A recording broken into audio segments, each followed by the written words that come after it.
Hello বন্ধুরা, দেখো আজকে আমি তোমাদের জন্য আবার একটা নতুন রেসিপি নিয়ে এসেছি।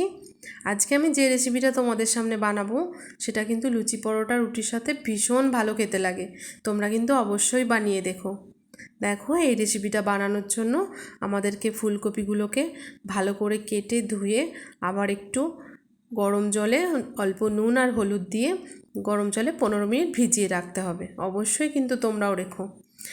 দেখো বাটা মশলার জন্য আমাদের 2 চামচ পোস্ত, 2 চামচ চারমগজ, কাজু বাদাম, কিশমিশ, আদা আর টমেটো আমরা এখানে রেডি করে রেখেছি।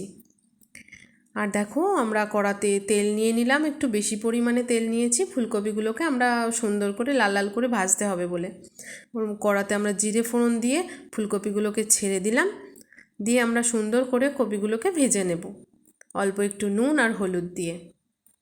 আমরা ঢাকা দিয়ে দিয়ে ভাজবো খুব হালকা আঁচের মধ্যে।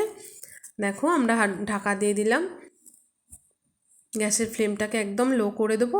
দিয়ে একটু সময় নিয়ে নিয়ে আমাদের ফুলকপিগুলোকে ভাজতে হবে। দেখো আমাদের কপিগুলো ভাজা হয়ে গেছে, কপিগুলোকে আমি তুলে নিলাম। দিয়ে এর মধ্যে ওই তেলের মধ্যে আমরা গোটা গরম মশলা আর শুকনো লঙ্কা ফোড়ন দেব। দিয়ে এর মধ্যে আদা বাটাটা আর একটা ওই মাঝারি সাইজে টমেটো আমাদের বাটা আছে, সেই টমেটো বাটাটা আমরা দিয়ে দেবো এর মধ্যে। দিয়ে আমরা ভালো করে তেলের মধ্যে কষিয়ে নেব। দিয়ে এর মধ্যে আমরা একটা বাটির মধ্যে হলুদ গুঁড়ো, জিরে গুঁড়ো, ধনে গুঁড়ো একটা জলের সাথে আমরা মিশিয়ে রেখে দিয়েছিলাম। সেই জলের মিশ্রণটা আমরা এর মধ্যে কড়ার মধ্যে দিয়ে আবার ভালো করে একটু কষিয়ে নেব। দেখো আমাদের মোটামুটি তেল ছেড়ে গেছে। এর মধ্যে আমরা যে কাজু বাদাম কিশমিশ পোস্ত আর চারমগজটাকে বেটে রেখেছিলাম সেই বাটাটাও দিয়ে আমরা আবার ভালো করে কষিয়ে নেব। দিয়ে এর মধ্যে আমরা আবার একটুখানি ওই বাটি ধোয়াটা জলটা দিয়ে দেব। দিয়ে আমরা এর মধ্যে পরিমাণ মতো চিনি দেব। আমরা এখানে 1.5 চামচ মতো চিনি দিয়েছি, তোমরা তোমাদের স্বাদ অনুসারে চিনিটা দিতে পারো। দেখো আমরা সুন্দর করে আবার কষিয়ে নেব।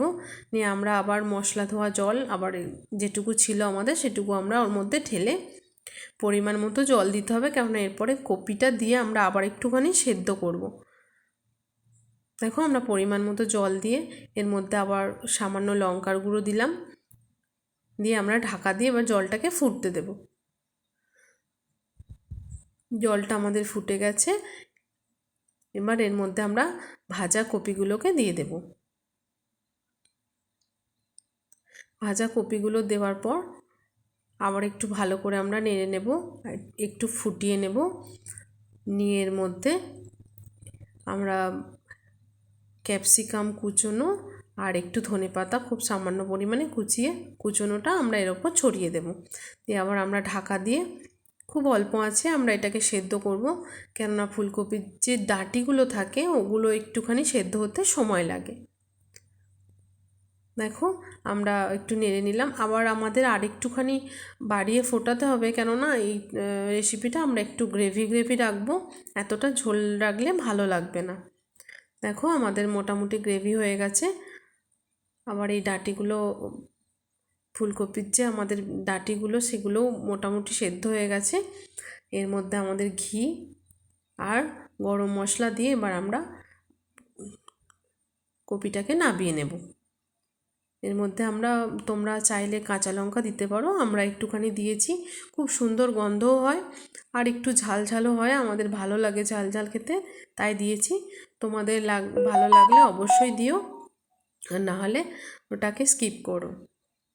দেখো আমাদের কপিটা রেডি হয়ে গেছে, আমরা ওপরে ধনেপাতা ছড়িয়ে নামিয়ে নিলাম।